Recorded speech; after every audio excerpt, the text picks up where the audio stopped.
بسم اللہ الرحمن الرحیم۔ آج ہم انشاءاللہ غسل سے متعلق کچھ احکام پڑھیں گے، چونکہ ہمارے ابھی طہارت کا ہی باب چل رہا ہے۔ غسل کب فرض ہوتا ہے اور غسل کا طریقہ کیا ہے؟ رسول اللہ صلی اللہ علیہ وسلم نے فرمایا ان اللہ لا یستحی من الحق، اللہ تعالی حق بات کو بیان کرنے سے حیا نہیں کرتے۔ تو غسل کے جو مسائل ہیں ان میں بھی بعض دفعہ کچھ ایسی باتیں آتی ہیں جو بظاہر حیا کے خلاف ہیں، لیکن علم کی ایک بات ہے، سیکھنے اور سکھانے میں حیا اگر کریں گے تو پھر ظاہر ہے ساری زندگی جاہل ہی رہے گا انسان۔ اور غسل کے مسائل سیکھنا اس لیے ضروری ہے کہ غسل جب فرض ہوتا ہے تو جب تک مکمل غسل نہ ہو آپ کی نماز ادا نہیں ہوتی۔ رسول اللہ صلی اللہ علیہ وسلم نے فرمایا الماء من الماء، حدیث ہے کہ غسل فرض ہوتا ہے خواہش نفس کے ساتھ جسم سے منی خارج ہونے سے۔ مرد پہ غسل کب فرض ہوگا؟ جب اس کے جسم سے شہوت کے ساتھ منی خارج ہو۔ منی بالکل سفید رنگ کی چیز ہے، ایک ہوتی ہے مزی۔ شہوت پیدا ہونے سے اگر کسی کے مرد یا عورت کے صرف رطوبت خارج ہونا شروع ہو گئی، اس سے غسل فرض نہیں ہوتا۔ جب تک مکمل شہوت پوری نہیں ہو جاتی اور مادہ منویہ خارج نہیں ہو جاتا، چاہے احتلام کی صورت میں ہو یا کسی بھی طرح سے ہو۔ مردوں کے ساتھ چونکہ یہ بہت زیادہ ہوتا ہے نائٹ فال کی صورت میں، مردوں پر غسل کی یہ صورت بہت زیادہ فرض ہوتی ہے۔ جیسے ہی بلوغت ہوتی ہے تو احتلام شروع ہو جاتا ہے، ہفتے میں 1 دفعہ 2 دفعہ 3 دفعہ، بعض نوجوانوں کو روزانہ بھی 2 دفعہ ہوتا ہے، جبکہ خواتین میں یہ والے غسل کی صورت بہت ہی کم ہوتی ہے کہ ان کو نائٹ فال ہو یا اس طرح سے غسل فرض ہو۔ ہزاروں میں کسی ایک عورت کے ساتھ ایسا ہوتا ہے۔ ایک صورت تو یہ ہے غسل فرض ہونے کی۔ دوسری صورت کیا ہے کہ جب انسان اپنی زوجہ کے ساتھ ملاپ کرے اور انٹرکورس ہو جائے، چاہے اس صورت میں ڈسچارج دونوں میں سے کوئی ہو یا نہ ہو، لیکن دونوں پہ غسل فرض ہو جائے گا، مرد پہ بھی اور عورت پہ بھی۔ یہ تو مردوں کے غسل کے فرض ہونے کا ہے۔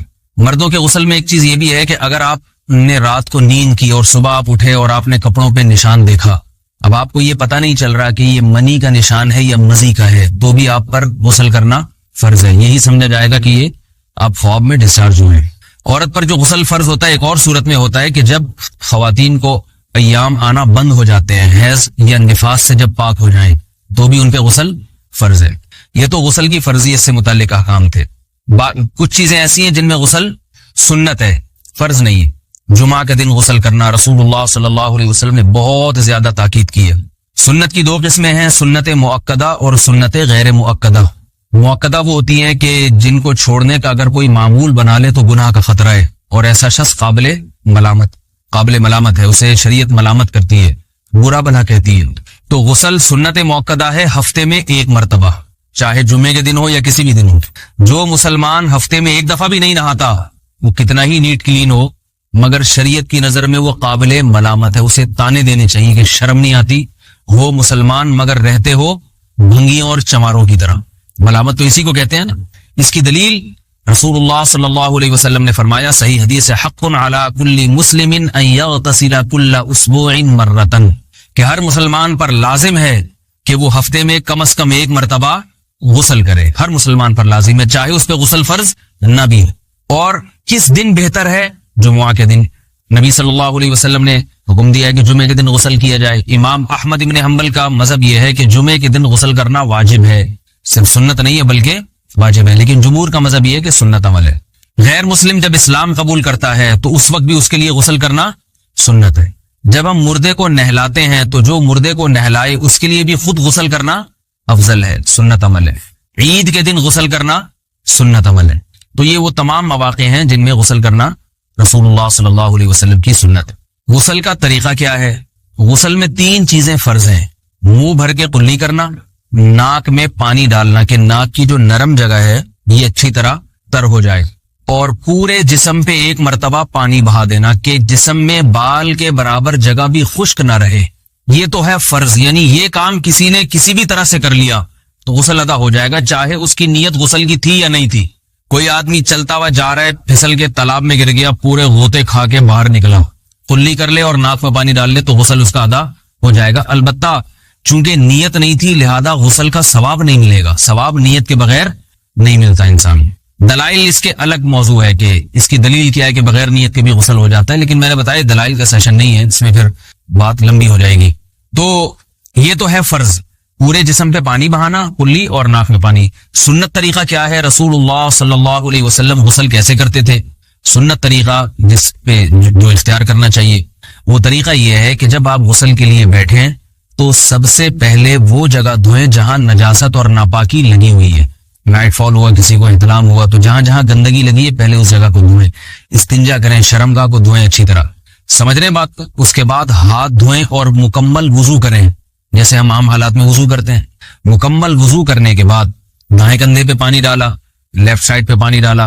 پہلے زمانے میں تو چلو سے غسل ہوتا تھا, ہاتھ دھو لیے تو اب چلو سے پانی لے کے یہاں ڈالا جا رہا ہے, چلو سے پانی لے کے یہاں ڈالا جا رہا ہے, پورے جسم پہ ملا جا رہا ہے, اور چلو سے پانی لے کے 3 دفعہ سر پہ ڈالا جا رہا ہے. تو آج کل چلو الو تو ہے نہیں, شاور کے نیچے جا کے کھڑے ہو جاتے ہیں. تو اس میں یہ کہ شاور کھولے, اس میں کھڑے ہو جائیں, سارے چلو اس میں خود بخود ہی ہو جائیں گے, پورے جسم پہ پانی بہ جائے گا.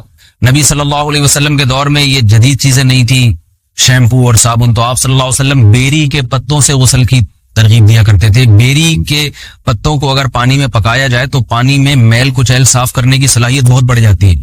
ہمارے زمانے میں اس تکلف کی ضرورت نہیں ہے, صابن ملتے ہیں اس سے نہایا کریں. بہرحال کہنے کا مقصد ہے آپ لوگوں سے, تو یہ سنت طریقے سے غسل ہو جائے گا آپ کا. سمجھ رہے ہیں بات کو؟ سب سے پہلے استنجا کیا, اس کے بعد وضو کر لیا, اس کے بعد غسل کر لیا. اگر کسی نے غسل میں وضو نہیں کیا اور ویسے ہی پورے جسم پہ پانی بہا دیا تو بھی اس کا وضو خود بخود ہو جائے گا. اس غسل سے وہ نماز پڑھ سکتا ہے, کیونکہ بعض لوگ غسل کرنے کے بعد دوبارہ وضو کر رہے ہوتے ہیں. اس کی ضرورت نہیں ہے, کیونکہ جب غسل کرتے ہیں تو وضو والے اعضاء تو خود بخود اس میں دھل جاتے ہیں. یہ ہے غسل کا طریقہ. وضو کیسے ٹوٹتا ہے؟ جن چیزوں سے غسل فرض ہوتا ہے ان چیزوں سے وضو تو بہرحال ٹوٹتا ہی ہے. اس کے علاوہ بھی وضو ٹوٹتا ہے. اس سے پچھلے لیکچر میں نے کچھ تفصیل بتائی تھی کہ نجاست جسم سے کہیں سے بھی خارج ہو جائے یا نجاست نکل کے بہ پڑے. اگر قضائے حاجت کی جگہوں سے نجاست خارج ہوئی ہے تو نظر بھی آ جائے وضو ٹوٹ جائے گا, اور قضائے حاجت کے علاوہ جگہوں سے اگر نجاست خارج ہوئی ہے, خون وغیرہ ہے جیسے, تو جب تک نکل کے بہے گا نہیں تو اس وقت تک وضو نہیں ٹوٹے گا. سمجھ رہے بات کو؟ وضو کا طریقہ کیا ہے؟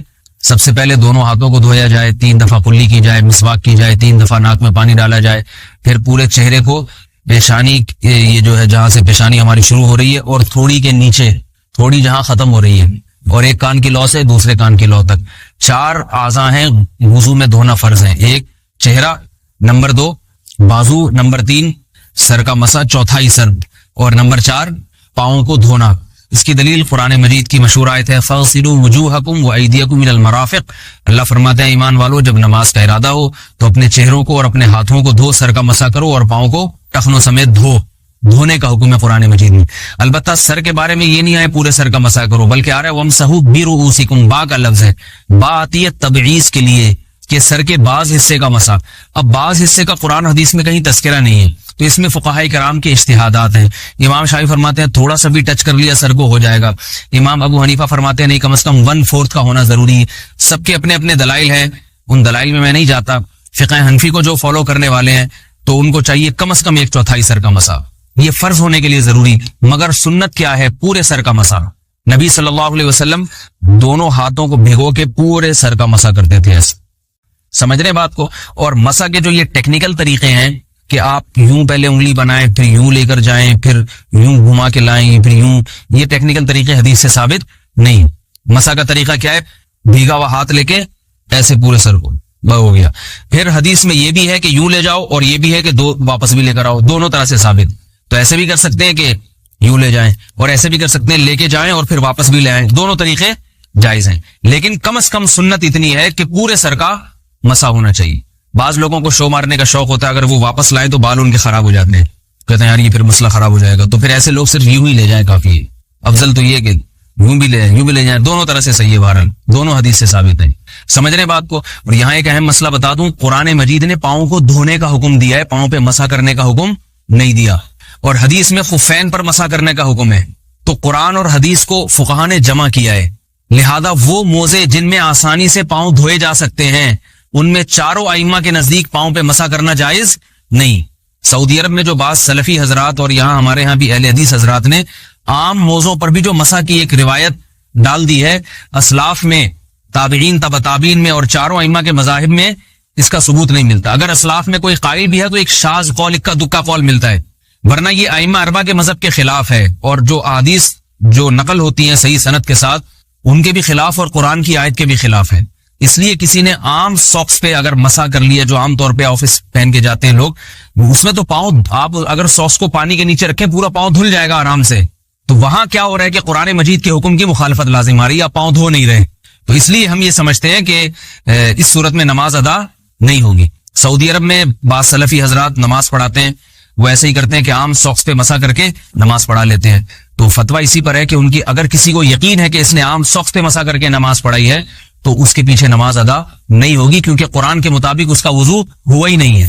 صدیوں تک کوئی بھی اس قول کا قائل نہیں رہا ہے کہ عام ساکس پہ بھی مسا ہو جاتا ہے۔ یہ ابن تیمیہ رحمہ اللہ تعالیٰ 7ویں صدی میں اس کے قائل تھے، اور تابعین میں اکا دکا قول ملتے ہیں اس کے، لیکن شاذ قول ہیں، مرجوح قول ہیں، جن پر امت نے فتویٰ نہیں دیا، اور اب سعودی عرب میں بعض سلفی حضرات اس کے قائل ہیں۔ ہمارے ہاں اہل حدیث حضرات بھی چونکہ اکثر سعودی عرب کے سلفی حضرات ہی کو فالو کرتے ہیں، تو انہوں نے بھی وہیں سے یہ فتویٰ لیا ہے، لیکن ائمہ اربعہ کے مذہب میں اور دلائل کے لحاظ سے دیکھا جائے تو یہ مذہب کمزور ہے۔ قرآن نے پاؤں کو دھونے کا حکم دیا، آپ دھوئیں گے پاؤں جب تک دھونا ممکن ہے۔ چمڑے کے موزے ہیں، ان کو دھونا ممکن نہیں ہے اتارے بغیر، لہذا ان موزوں کے اوپر مسا ہو جائے گا، تو اس سے قرآن پر بھی عمل ہو جائے گا اور حدیث پر بھی عمل ہو جائے گا۔ اس لیے ائمہ اربعہ نے جو قرآن و حدیث کو سمجھ کے جو فیصلہ کیا ہے اس پہ چلنا ہمارے لیے زیادہ مفید ہے بنسبت آج کل کے جو علماء ہیں ان کی اپنی ذاتی آراء پر۔ اس لیے یہ بھی ایک وضو سے متعلق اہم مسئلہ تھا، سمجھ رہے ہیں؟ باقی تو ماشاءاللہ وضو کرنا سب کو آتا ہی ہے، اور وضو کے بعد دعا کیا ہے؟ کلمہ شہادت، اشہد ان لا الہ الا اللہ وحدہ لا شریک لہ اشہد ان محمدا عبدہ ورسولہ اللہم اجعلنی من التوابین واجعلنی من المتطہرین۔ اے اللہ تو مجھے بار بار توبہ کرنے والوں میں شامل کر دے اور بار بار پاکیزہ رہنے والوں میں شامل کر دے۔ توبہ اس لیے کہ میں نے ظاہری طہارت تو حاصل کر لی، مجھے روحانی طہارت بھی عطا کر دے۔ اگر میں نے گناہ کیے ہوں تو مجھے ان سے بھی توبہ کی توفیق عطا فرما لے، تاکہ اس لحاظ سے بھی میرا وضو ہو جائے، اس لحاظ سے بھی میں پاک ہو جاؤں۔ سبحانک اللہم و بحمدک، نشہد ان لا الہ الا انت، نستغفرک و نتوب الیک۔